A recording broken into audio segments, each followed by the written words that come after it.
हूँ। आज के मनन के लिए हम निकालेंगे दूसरा राजा 8वां अध्याय 1 से 6 तक हम पढ़ेंगे। Second king chapter 8 verse 1 to 6 हम पढ़ेंगे। दूसरा राजा 8वां अध्याय और 1 से 6 तक हम पढ़ेंगे।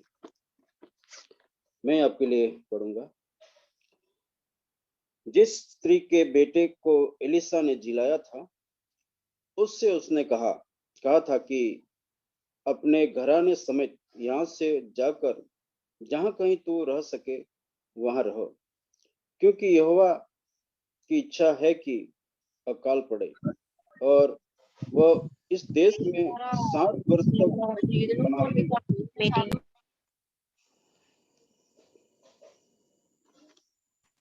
हेलो,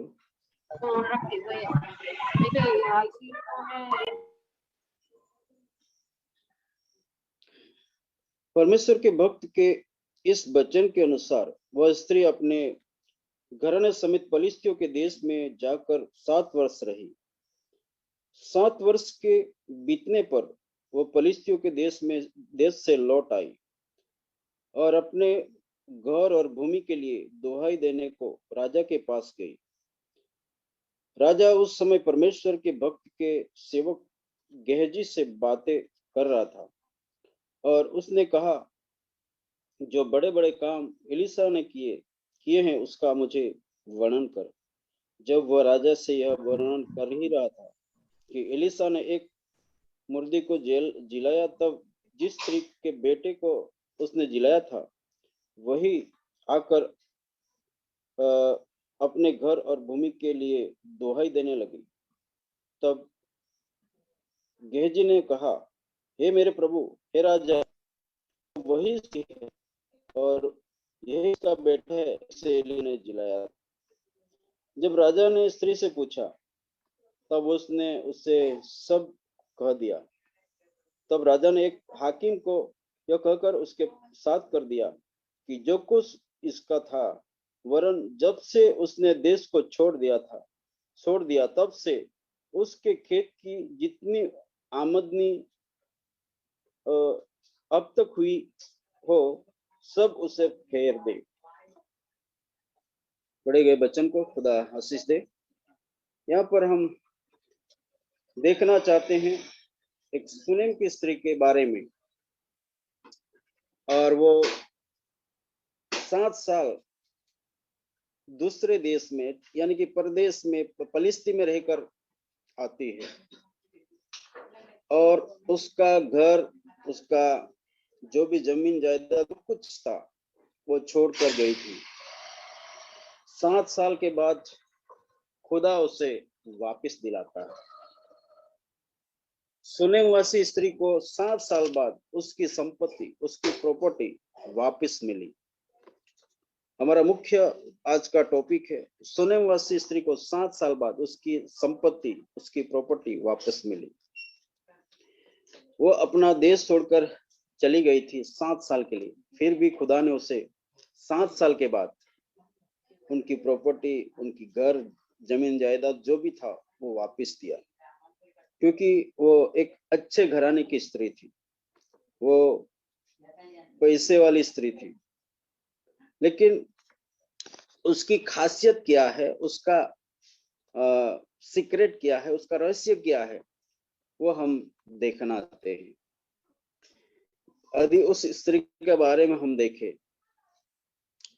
तो वो सुनेम की रहने वाली थी और सुनेम कार्मेल पर्वत के उत्तर में 3 किलोमीटर उसका गांव पाया जाता था, वहां पर वो रहती थी। और परमेश्वर का दास, परमेश्वर का खादम एलिसा वो सुनेम बार बार जाया करता था। जब वो उसको देखी तो उसको लगा कि ये परमेश्वर का जन है, परमेश्वर का भक्त है, इसलिए उसने एलिसा को अपने घर में मेहमान गति करवाने के लिए वो बुलाने लगी। वो उसके घर पे बुलाती थी और उसे अच्छा खाना बना के खिलाती थी। मतलब वो परमेश्वर के खादम का आदर करने वाली थी, परमेश्वर के जन को प्रेम करने वाली थी और उसकी सेवा करती थी। और वो जब भी परमेश्वर का दास एलिसा सुनेम जाता था, उस एरिया में जाता था, तो वो उसके घर में जाया करता था और वो स्त्री उसको बुलाती थी। वो अच्छे घराने की थी, पैसे वाली थी, उसका जो पति था बुजुर्ग था। लेकिन हम देख सकते हैं कि उसके जीवन में सबसे अच्छी बात कि यदि इस दुनिया में दूसरे लोगों के साथ कंपेयर करें, जिसके पास पैसा है, गाड़ी बंगला है, नौकर चाकर है, तो उसके अंदर बहुत सारा प्राइड होगा, बहुत सारा घमंड होगा। बहुत सारा घमंड होने की वजह से परमेश्वर के खादमों को भी वो आदर नहीं करते हैं, परमेश्वर के खादमों को भी वो अपने घर पे नहीं बुलाते हैं। लेकिन इस स्त्री के जीवन में हम कुछ अच्छी बातों को देखते हैं कि उसको पता चला कि ये परमेश्वर का खादम है, परमेश्वर का दास है, तो अपने घर पे वो बुलाने लगी और उसके लिए अच्छा खाना बनाकर उसको खिलाती थी। और जितने बार वो उसके एरिया में, उसके गांव होकर जा रहा था, तो वो उसे बुलाती थी और उसे पानी से लेकर खाने तक अच्छा प्रबंध की थी। और जब वो परमेश्वर का दास भी दुआ करके आशीष देकर खाता होगा, ये सारी बातों को देख उसके जीवन में एक अच्छा सोच आया कि मैं क्यों ना उस खादम के एक ऐसी कोठरी बनाऊं, एक रूम बनाऊं, जहां पर वो आकर ठहर सके, वो आकर वो रह सके, आराम करे और उसके अंदर एक परमेश्वर के खादम के प्रति अच्छा एक अच्छा सोच उसने रखा और उसने अच्छा प्लान बनाया। उसके बाद उसने अपने घरानों से बातचीत किया कि ये खादम परमेश्वर का दास है, परमेश्वर का पवित्र भक्त है, तो क्यों ना हम उसके लिए एक कोठ बनाए, एक रूम बनाए।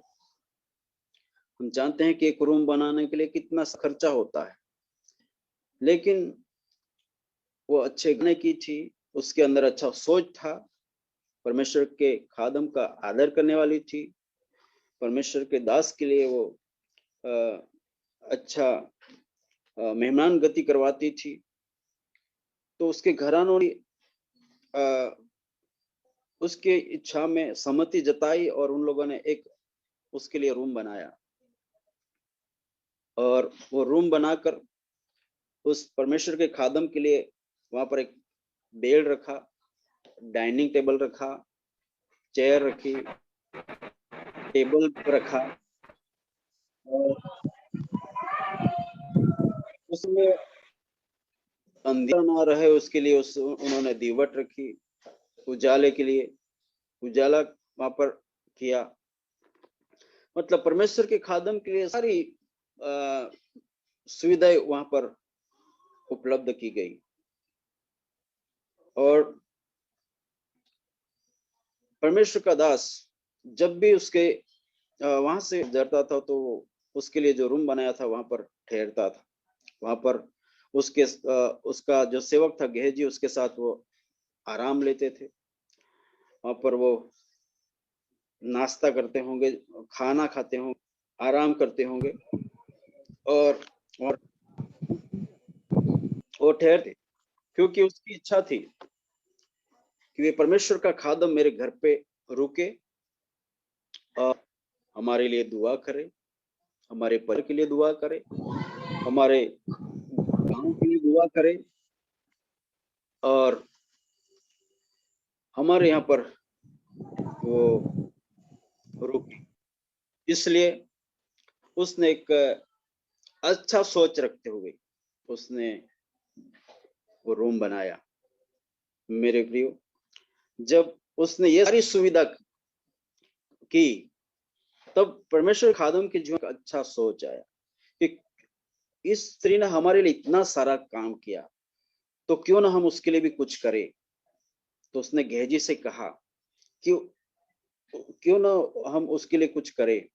तो उससे पूछा गया कि हम आपके लिए कुछ करें। तो उसने कहा कि हम आपके आपके लिए राजा से कुछ विनती करें। तो उसने कहा कि नहीं, मैं हमारे खुद के घर में रहती हूँ, हमारे गांव में रहती हूँ, और मुझे कोई ऐसी परेशानी नहीं कि आप राजा से बातचीत करें। उसके बाद गेहजी ने कहा कि स्वामी, एक बात हम करें, क्योंकि उसके परिवार में उस वारिसदार नहीं है, उसके बच्चे नहीं हैं, तो उसके लिए हम कुछ करें। तो उसने कहा उसको बुलाओ। तो इस स्त्री को बुलाया गया और वो उनके लिए रूम जो बनाया था उसके दरवाजे के पास वो खड़ी हुई। प्रभु के दास ने एलिसा ने कहा, इस समय आप आपके जीवन में परमेश्वर आपको बच्चा देगा, बच्चा देगा। तो उसने कहा, आपकी दासी के साथ ऐसा मजाक मत करिए करके वो कह रही थी, क्योंकि उसका पति बुजुर्ग था, एजड़ था। इसलिए उसने कुछ ऐसा सोचा होगा कि शायद नहीं हो सकता है। लेकिन समय आने पर उसके जीवन में आशीष के रूप में खुदा ने बच्चा दिया, वो भी बेटा दिया। और उसका कोई वारिस नहीं था, लेकिन उसको वारिस मिला। लेकिन कुछ साल के बाद ऐसा हुआ कि वो बेटा, उसका पापा बाहर था, वहां पर वो उसके नौकरों के साथ गया। वहां पर उसको कुछ प्रॉब्लम जैसा हुआ, कुछ बीमार जैसा हुआ।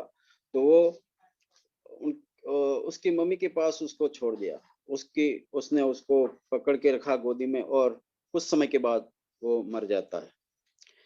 जब वो मर जाता है तो वो क्या करती है कि एलिसा उस समय कारमेल पर्वत पर था, और उसके बेड़ पे वो उसको लेटा देती है, और उसके चाकर के साथ वो एलिसा के पास जाते हैं।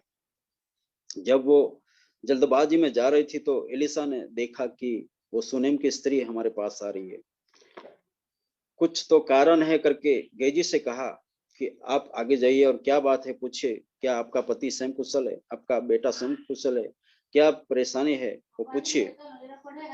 उस समय वो स्त्री वो एलिसा के पास जाकर गिरती है, और वो गिड़गिड़ाती है कि मेरा बेटा मर चुका है।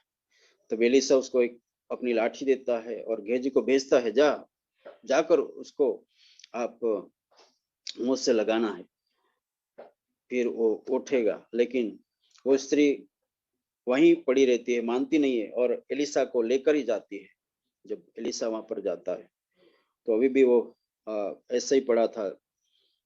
जब उसकी कंडीशन उसने देखा कि वो ऑलरेडी मरा हुआ है, तो उसके ऊपर वो सो जाता है। लेकिन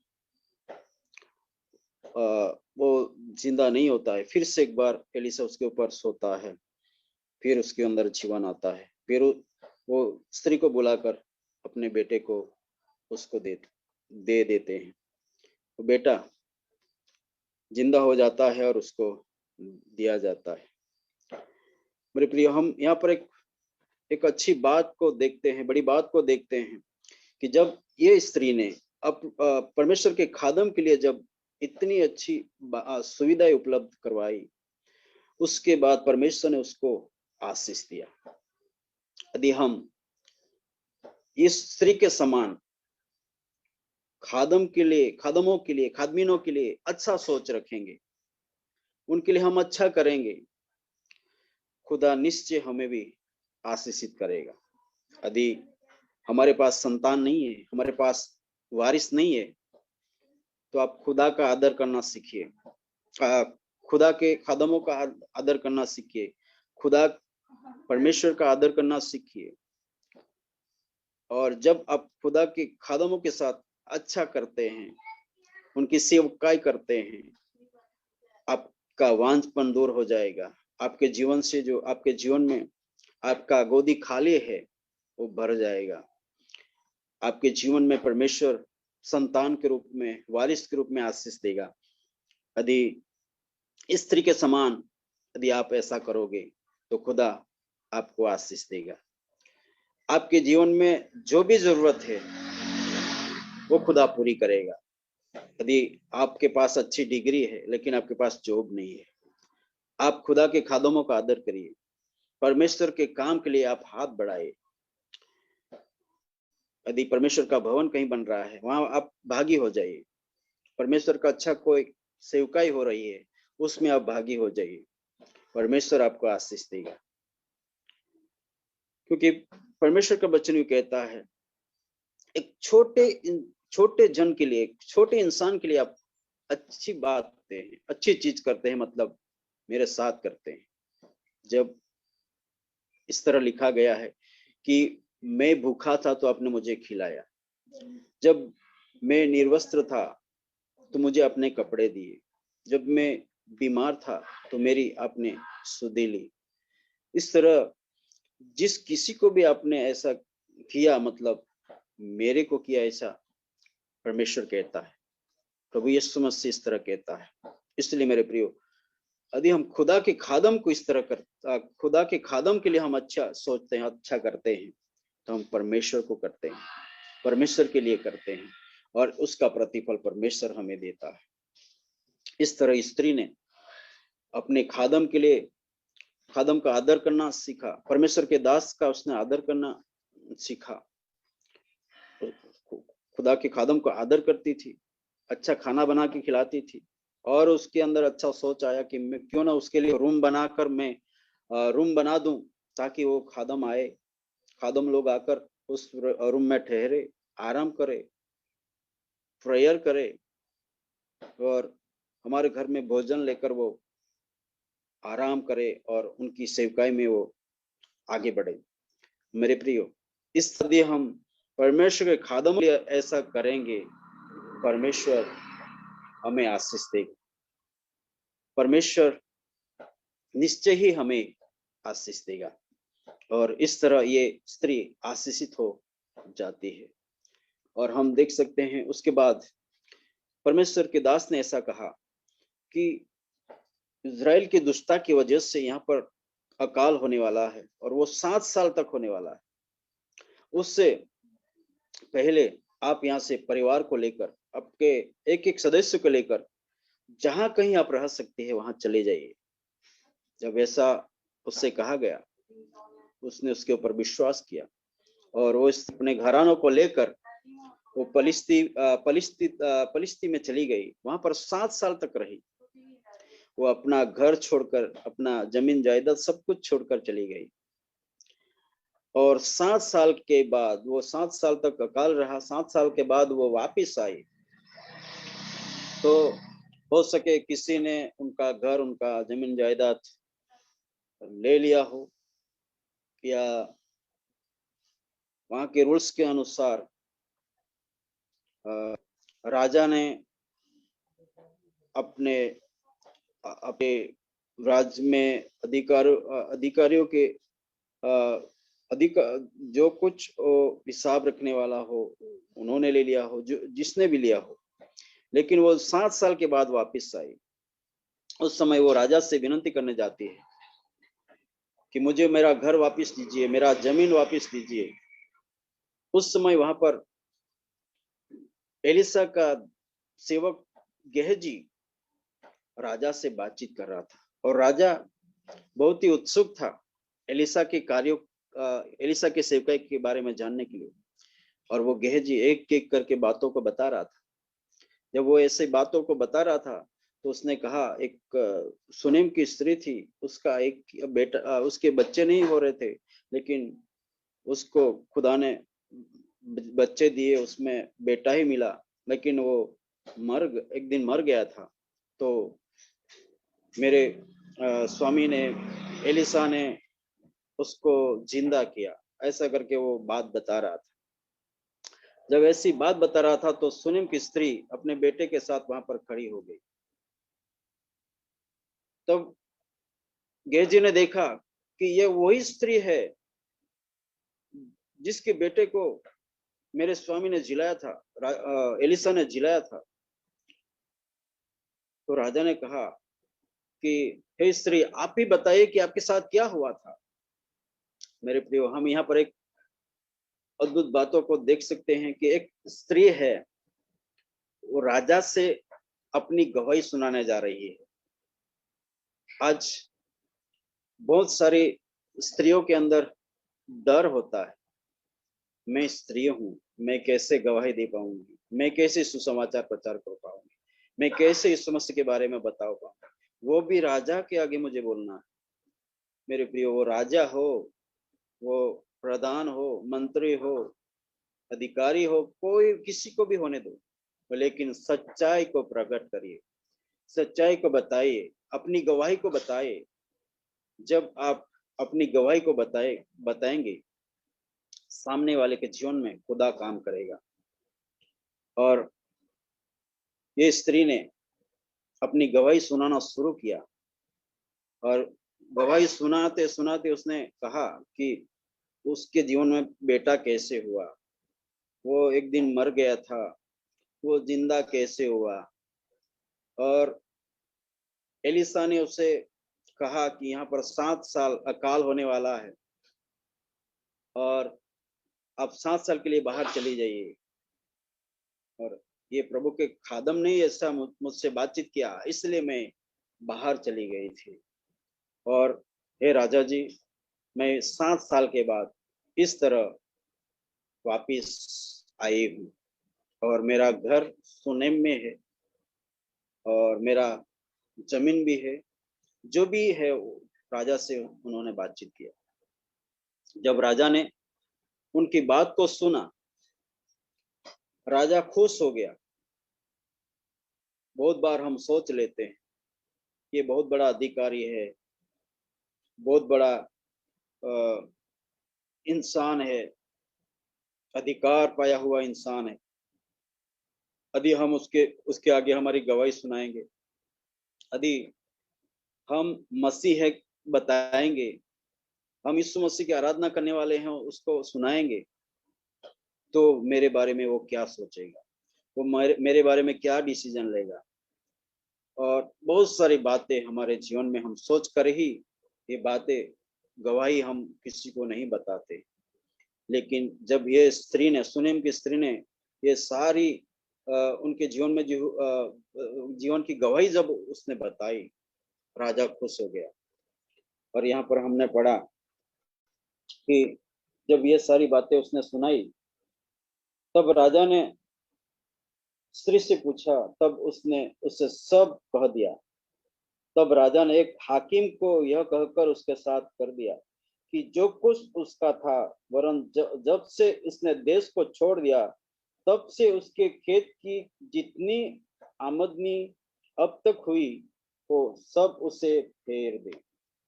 राजा ने क्या कहा कि वो 7 साल से बाहर थी, उसके खेत में, उसके जमीन में अब तक जितनी भी पैदाश हुई, वो उससे वापिस करो, उसका घर भी उसे वापिस करो, और जो भी उसका है वो उसे वापिस करो। मेरे प्रियो, यदि हम परमेश्वर के खादमों का आदर करेंगे, परमेश्वर के काम में हम इंटरेस्ट लेंगे, हम हाथ बढ़ाएंगे, परमेश्वर आपके और मेरे जीवन में ऐसा काम करेगा जो कभी हमने सोचा नहीं होगा, कभी हमने उसके बारे में कल्पना ही नहीं की होगी। ये 7 साल के बाद उसका घर, उसका जमीन जायदाद जो भी था उसको वापस किया गया। इतना ही नहीं, उसके खेत में जो पैदाश हुई, जितनी भी आमदनी हुई, ये वापस उसको दी गई। मेरे प्रियो, हो सके आप दूसरे शहर में रहते होंगे, आपके पिताजी दूसरे शहर में रहते होंगे, दूसरे देश में रहते होंगे, उसकी वजह से आपका घर, आपकी जमीन जायदाद किसी ने हड़प ली हो, किसी ने ले ली हो, किसी भी तरह किसी ने चालाकी से ले ली हो। मेरे प्रिय, यदि आप परमेश्वर के खादमों का आदर करोगे, परमेश्वर के काम के लिए आप आगे बढ़ोगे, परमेश्वर के काम के लिए आप अच्छी इच्छा रखोगे, अच्छा प्लान बनाओगे, अच्छा करोगे, परमेश्वर आपको ये वापस लौटाएगा जो किसी ने ले लिया है। वो वापस आपके हाथ में करेगा जो किसी ने लेके रखा है, जबरन किसी ने लेके रखा है, या तो चालाकी से लेके रखा है, या तो आपके यहाँ पर नहीं होने की वजह से ले लिया। किसी भी कारण किसी ने आपकी जायदाद, घर, मकान जो है ले लिया, वो खुदा आपके हाथ में वापस करेगा। वो है हमारा खुदा, वो है हमारा परमेश्वर। इसलिए हो सके आपके मन में किसी भी तरह का आप श्राप फील कर रहे हैं, वो आशीष में बदल जाएगा। किसी भी एरिया में आप श्राप को फील कर रहे हैं, वो आशीष में बदल जाएगा। 7 साल के बाद उसको सब कुछ वापस मिला। वो है हमारा खुदा, वो आपको और मुझे भी इसी तरह वापस दिलाएगा और देकर रहेगा, दिलाकर रहेगा। इसलिए आप हो सके बहुत सारी आशीष गंवा चुके हैं, या आपके जीवन में आशीष नहीं देख पा रहे हैं, परमेश्वर आपको आशीष देगा, परमेश्वर आपको आशीष लौटाएगा। जब मैं बाइबल कॉलेज में पढ़ रहा था उदयपुर में, राजस्थान में, वहां से मुझे मौका मिलता था कि संडे की वर्शिप के लिए मुझे बाहर भेजा जाता था। तो सैटरडे हम दोपहर को चले जाते थे, और एक गांव था पई करके, वहां पर हमारा एक सर रहता था, उसके घर में हम रुकते थे। और दूसरे दिन मॉर्निंग में उठकर हम चाय नाश्ता करके वहां से पैदल चलते थे। वो ऐसा स्टेट है, बहुत सारे पहाड़िया इलाका है, वो जिला भी ऐसा है कि बहुत सारी पहाड़ियां हैं, पहाड़ियों में होके हम गुजरते थे। और करीब हम 3-3.5 घंटा चलते थे। उसके बाद वो जिस गांव में हमको आराधना लेनी थी वहां पर हम पहुंचते थे। वहां पर छोटे छोटे पहाड़ थे, और सब पहाड़ पर 1 या 2 घर रहते थे। सभी के सबको हम घर में जाते थे, और सबको पता चल जाता है कि खादम लोग आ गए। तो वो फिर जिस घर में हम आराधना करते थे वहां पर इकट्ठा होकर हम आराधना शुरू करते थे, और कम से कम हमारा 4 बजे तक आराधना चलता था। उसके बाद हम वहां से निकलते थे। लेकिन रास्ते में एक ऐसा परिवार था, उनका एक ही बेटा था, लेकिन जब वो पढ़ाई करने गया था हॉस्टल में, तो हॉस्टल से वो भाग गया था, और वो जिंदा है या मुर्दा है, कहाँ है, किसी को पता नहीं था। लेकिन ये परिवार हर संडे, जब भी हम जाते थे, हर संडे हमारे लिए खाना बना के रखते थे और हमें खाना खिलाते थे। छोटा घर था, अच्छा खाना बनाते थे, और हम वहां पर 4 बजे के बाद जाकर खाना खाते थे, और उस परिवार के लिए हम दुआ करते थे। उन्होंने हमें बताया था, हमारा एक ही बेटा था जिसको हमने हॉस्टल में रखा था पढ़ाई करने के लिए, वहां से वो भाग गया। वो जिंदा है या जिंदा नहीं है, इस दुनिया में है या नहीं है, हमको मालूम नहीं, लेकिन हम प्रार्थना करते हैं, आप हमारे लिए दुआ करिए। और वहां पर हम रुकते थे, उनके घर में खाना खाते थे, दुआ करते थे, उस बच्चे के लिए हम दुआ करते थे।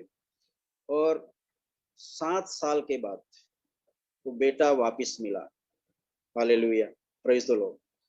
और उसको हमारे वहां पर उदयपुर चर्च में लाया गया, और हमने उसकी गवाही सुनी, उसको हमने देखा से हम मिले। जब वो एक पंजाबी गाड़ी से पंजाबी गाड़ी पर घूमता था, लेकिन उनका ट्रक उदयपुर सिटी में खराब हो गया। वहां पर उस समय वो 15 साल का करीब हो चुका था, जवान हो चुका था, इसलिए